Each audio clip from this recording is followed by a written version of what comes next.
Hello guys, good morning, good morning. Ito na naman tayo. Magpapakita muna ako sa inyo guys. And ito na po yung pinag-duty-an ko ngayon. Ito po yung tindahan sa loob. Yan.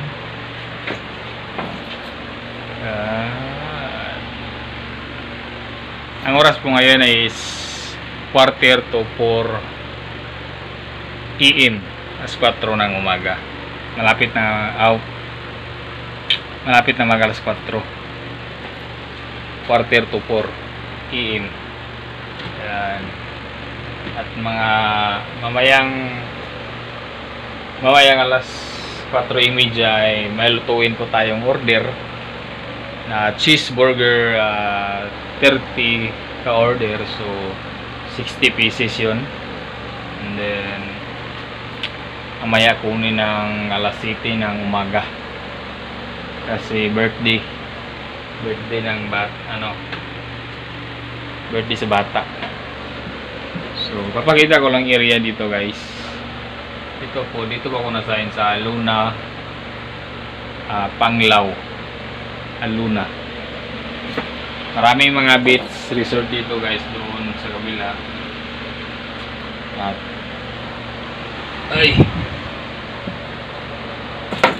so papakita ko lang ang area dito.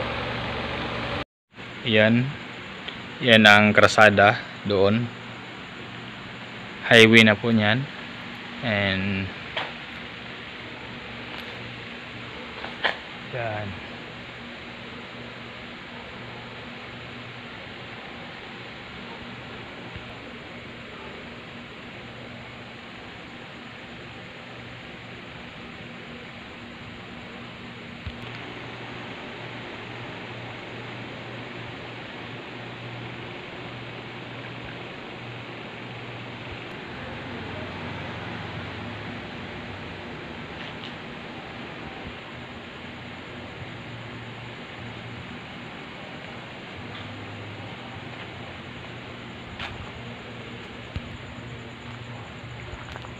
ito po ang bodega namin to sa Angel's Burger. At safe tayo dito guys kasi yung gasol ay andito sa labas, nasa labas yung gasol, so wala sa loob. So natatawag natin yung safe tayo doon sa loob kasi yung gasol ay nasa labas. Kita nyo yung nakalagay yan guys, plastic, papers, and Mountain Dew Fit only. Dito po ang basura ay segregate po yan. Ang ibig sabihin ng segregate ay yung plastic, papel, and mga plastic bottle. Tapos yung mga silupin kaya nito, yan, kailangan ilain-lain. At ito din ang mga silupin, yan. At ito halo to kasi hindi natin mapigilan yung customer kung saan nila ilalagay yung mga kinakain nila, sama ng soft drinks, plastic, ganyan. So kailangan natin i-segregate yan guys kasi dito sa Panglao is may multa, tapos malaki pang multa. Sabi ng kasama ko is 2.5 daw pag nagkamali kayo. Kailangan pag plastic lang, yung ganyan, yung ganito, walang nakahalo na mga silupin, kailangan ganito lang lahat. Tapos lagay natin yan may sa trash bag, at yun din lagay natin sa trash bag yung mga silupin. Yung mga silupin kailangan walang mga karton, yung malata at ganito mga plastic bottle. Kailangan nakasegregate yan guys kasi dito daw ay dalawang violation. So isa ka higayon pa nga ma-violationan is penalty na. So yung nag-duty dito ay may violation na. So yan ikatulong violation, magbayad na mo sa 2.5 yung penalty. So So kailangan higpit ang ilang basura dire. So kailangan hindi tayo magkamali kasi tinitingnan nila yan before na dalon nila. Tinitingnan nila sa sakyanan kung meron bang nakalagay na kung silupin ang lahat yan.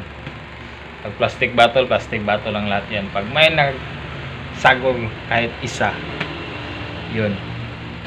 At malalaman talaga nila yan dahil may mga nakalagay na Elias Burger, kaya alam nila kung kaninong tindahan yan. So dapat mag-ingat yan. Magsigregate tayo ngayon guys pagkatapos natin magluto ng order. So mamayang umaga na, pag hayag na, papakita ko lang ang view doon sa highway kasi hindi pa natin makita na ngayon ang nasa highway. May McDo dyan guys, and mamayang maliwanag na ipapakita ko lang sa inyo. So magluto na tayo ng order maya maya. 2 hours later.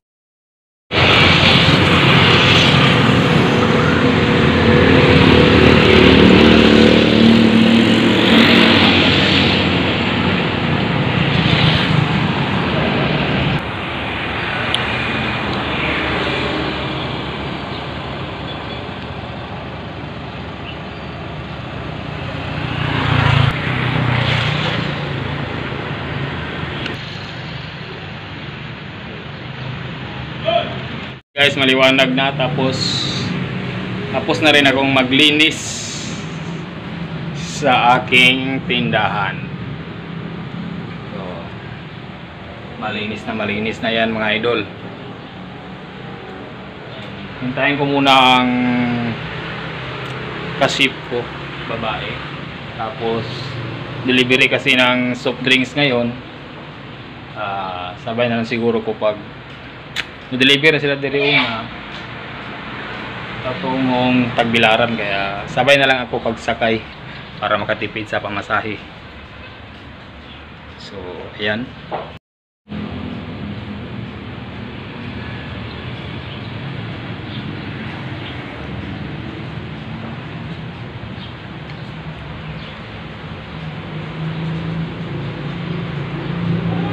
ito guys ay hindi na ito makakuha.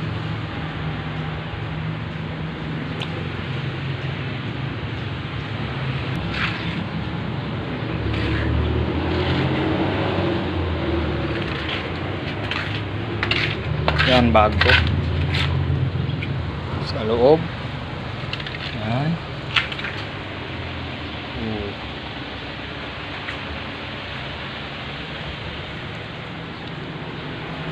Hungry idol.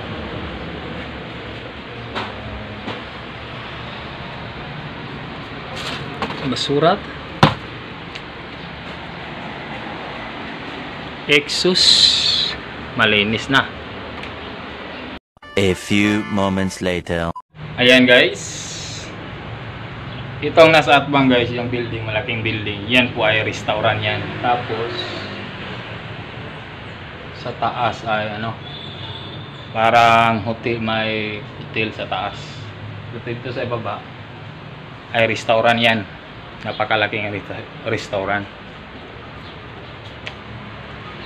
At maraming mga dito guys, mga foreigner, Korean, kasi klase ang tao. Ada kagabi, nanusblade ako. So, challenge yan sa atin guys, para may alam tayo sa mga speak of English, kahit kunti lang, kahit meron lang tayong yes or no, okay na yan. At least meron tayong natutunan kahit kunti lang. Maraming ito, mariner, mga turista. Ang kaibahan lang sa foreigner guys ay yung salita nila ay mahirap lisod sa ton kasi napaka-islang. napaka-islang po ang salita nila. Kaya mahirapan tayong umintindi kasi napaka-islang. Pero yung mga Korean, yung Chinese, Korean, ang English nila ay napaka-clear. Kasi nahirapan din silang mag-speak English yung mga Korean at saka Chinese. Kaya madali natin makuha yung English nila kasi masabta na hindi islang. Yan po ang kaibahan sa Korean, Chinese at saka pure foreigner. Kasi yung foreigner napaka-islang. Tapos ano pa, mabilis. Pero yung Korean hindi siya mabilis pero parang binanay at masabtan ginato. So tuon ta diri in English. So hanggang dito na lang guys yung video ko. Maraming salamat po sa inyong lahat and pauwi na po tayo. Maraming salamat din pagsuporta sa inyong lahat and God bless to all subscriber, lalong lalo na po sa sulit supporters. Thank you so much and God bless to all. Andito na po tayo sa Luna.